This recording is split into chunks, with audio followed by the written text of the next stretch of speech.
আসসালামু আলাইকুম। আমি এ কে মাহতাব হোসেন। আজকে এসেছি আপনাদের কাছে চিরাগ প্রোডাকশনের পক্ষ থেকে। আজকে এক ভিন্নধর্মী গল্প নিয়ে গল্প হবে। গল্পের ঝুলি নামক গল্পের বইটি প্রীতিপাল চৌধুরীর লেখা এবং তারই একটি গল্প সাতচাপা এক পারু। এই গল্পটি নিয়ে আজকে আপনাদের সাথে বসবো, সঙ্গেই থাকুন। এক দেশে এক রাজা ছিল। রাজার ধন সম্পত্তি থাকলে কি হবে, রাজার মনে মোটেও সুখ ছিল না। রাজার 7 রানী ছিল। এই 7 রানীর মধ্যে ভালো ছিল ছোট রানী। অন্য রানীগুলো খুব অহংকারী ছিল, দেমাকে তাদের মাটিতে পা পড়তো না, যার জন্য রাজা ছোট রানীকেই সবচেয়ে বেশি ভালোবাসতেন। তবে রাজার দুঃখের কারণ হলো তার একটিও সন্তান ছিল না। দিনরাত এই কষ্টেই তার মনটা ভরে থাকত। হঠাৎ একদিন এক ফকির এসে হাজির রাজবাড়িতে।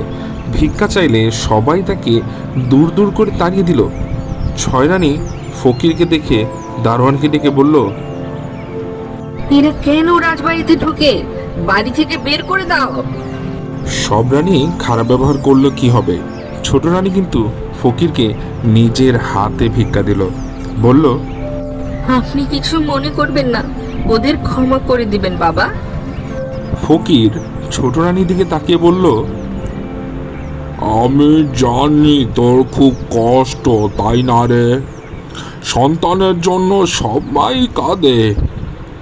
এই বলে ফকির তার ঝোলা থেকে একখণ্ড মিছরি বার করে ছোট রানীর হাতে দিয়ে বলল, এটা ঘুম থেকে উঠে সূর্যদেবকে প্রণাম করে খাবি। তারপর দেখবি তোর 7টা ছেলে আর একটা মেয়ে হবে। তবে খুব সাবধান, তোর নিজের লোকেরাই তোর সন্তানের ক্ষতি করতে পারে। ছোট রানী ফকির বাবার কথা শুনে তো আহ্লাদে আটখানা। ওর ছেলে হবে, এ তো অত্যন্ত সুখের খবর। একটা নয়, দুটো নয়, 7টা, আবার একটা মেয়েও। ফকিরের দেয়া মিছরি নিয়ে ছোট রানী ভাবে, একা খাবে কেন, 6 দিদিকে দিয়েই খাবে। মিছরি হাতে নিয়ে 6 দিদির কাছে দৌড়ে যায় ও। ফকিরের সব কথা বলে, ওদের একটু করে মিছরিও খেতে বলে। ছোট রানীর মুখে এইসব কথা শুনে 6 রানী তো হেসেই খুন। বলে, আমরা বাবা এসব বিশ্বাস করি না। ভাগ্যে থাকলে হবে, তার চেয়ে বরং ছোট তুই খা। তোর হলে তখন না হয় ফকির সাহেবকে খুঁজে বার করা যাবে। সবাই মিলে ছোট রানীকে খুব উপহাস করে।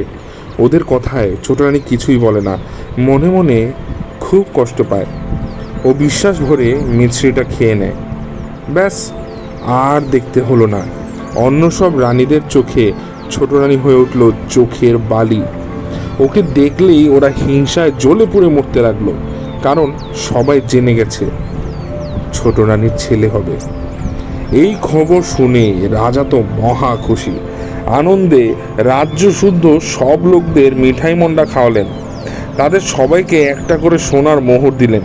তারপর নিজের কোমরের সঙ্গে ছোট রানীর কোমরে একটি সোনার শিকল বেঁধে দিয়ে বললেন, যখন ছেলে হবে তখন এই সোনার শিকল ধরে নাড়লেই আমি রাজসভা থেকে ছেলে দেখতে আসবো। অন্য 6 রানী তো হিংসে জ্বলতে লাগলো। ওরা নিজেরাই ঠিক করলো ছোট রানীর আতুর ঘরে ওরা থাকবে। আতুর ঘরে ঢুকে ইচ্ছে করে বড় রানীরা শিকল ধরে টান মারলো। ব্যাস, রাজা রাজসভা ভেঙে দিয়ে ঢাকঢোল বাদ্যিবাদ্য মণিমাণিক্য রাজপুরোহিত সঙ্গে নিয়ে হাজির হলেন আতুর ঘরে। এসে দেখলেন ছোট রানী কিছুই হয়নি।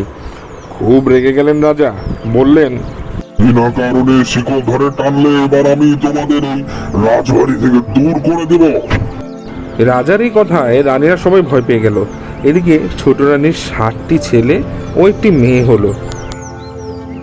ফুটফুটে মিষ্টি ছেলে মেয়েগুলোর দিকে তাকালে চোখ ফেরানো যায় না। ফুলের পাপড়ির মতো চোখ মেলে, নরম নরম সুন্দর হাত পাগুলো ছুঁড়ে খেলা করছে, ঠিক যেন চাঁদের পুতুলের মতো। এই মিষ্ট সুন্দর শিশুগুলোর দিকে তাকিয়ে ওই 6 রানীর মন গলে না, হিংসায় জ্বলতে থাকে। ওরা নিষ্ঠুরের মতো ছোট রানীর 7 ছেলে ও 1 মেয়েকে হাড়ি সরায় পুড়ে তাদের পাশ গাদায় পুঁতে রাখলো। তারপর সোনার শিকল ধরে টান মারল। এদিকে ছোট রানী অন্য 6 রানীর দিকে তাকিয়ে বলল, আমার কি হয়েছে দিদি? একবারটি ওদের দেখাও না। ওর কথা শুনে ছয় রানী তো হেসেই খুন, বলে, তোর আবার কি হবে, হয়েছে কয়টা কুকুর ছানা আর বিড়াল ছানা। এই কথা শুনে তো ছোট রানী অজ্ঞান হয়ে মাটিতে পড়ে গেল।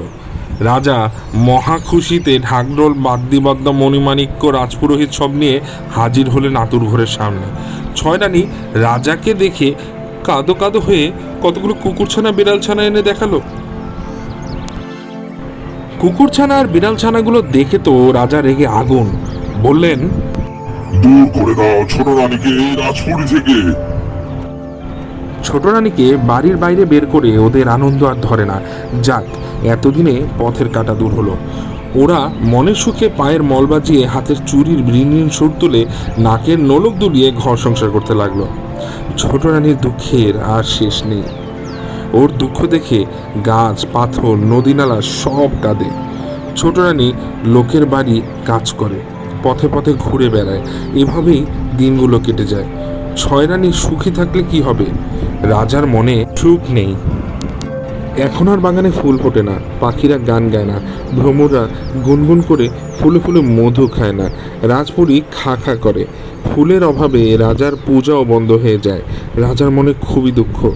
একদিন বাগানের মালি এসে বলে, মহারাজ, আজ এক অবাক কাণ্ড, আপনার পূজার ফুল পাওয়া গেছে। পাঁচগাদার উপরে 7 চাপা ও এক পারুল গাছে তরতাজা 7টি চাপা আর একটা পারুল ফুল ফুটেছে। এই খবর শুনে রাজা তো ভীষণ খুশি, বললেন, এখনই 7 চাপা আর এক পারুল ফুল নিয়ে এসো, আমি পূজা করব। মালিকে দেখি পারুল গাছের পারুল ফুল 7 চাপা গাছে 7টি ফুলের দিকে তাকিয়ে গানের সুরে বলল, সাত ভাই চম্পা জাগরে। সঙ্গে সঙ্গে 7 ভাই চম্পা গানের সুরে বলে উঠল, কেন বোন পারুল ডাকরে। মালিক ফুল তুলতে গেল, সঙ্গে সঙ্গে 7 চাপা বলে উঠল, আগে আসুক মেজরানী, তবে দেব ফুল। মেজরানী এলো, তারপর সেজরানী, ফুল রানী, নরানী, একে একে সবাই এলো, কিন্তু কেউ ফুল তুলতে পারলো না। আকাশের সমান উঁচুতে উঠে ফুলেরা হাসতে লাগলো।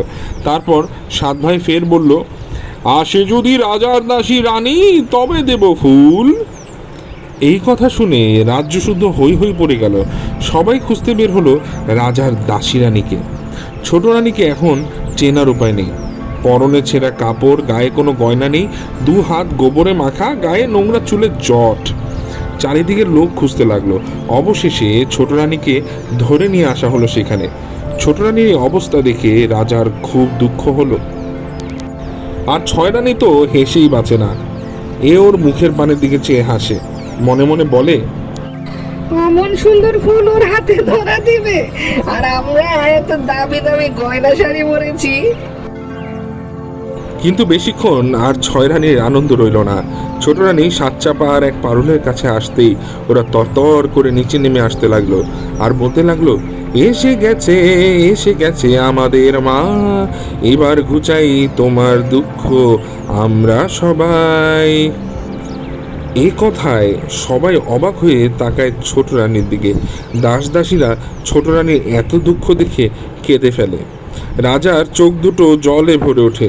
এ কি অবস্থা হয়েছে ছোট রানীর। তারপর 7টা চাপা ফুল এক এক করে রাজপুত্র হয়ে ছোট রানীর কোলের মধ্যে ঝুপঝুপ করে পড়তে লাগলো। আর এক পারুল ফুল চাঁদের মতো সুন্দর ফুটফুটে এক রাজকন্যা হয়ে ছোট রানীর কোলে এসে পড়ল। সবাই দাসী ছোট রানীকে মা মা বলে আদর করতে লাগলো। রাজ্যশুদ্ধ লোক অবাক হয়ে এই দৃশ্য দেখতে লাগলো।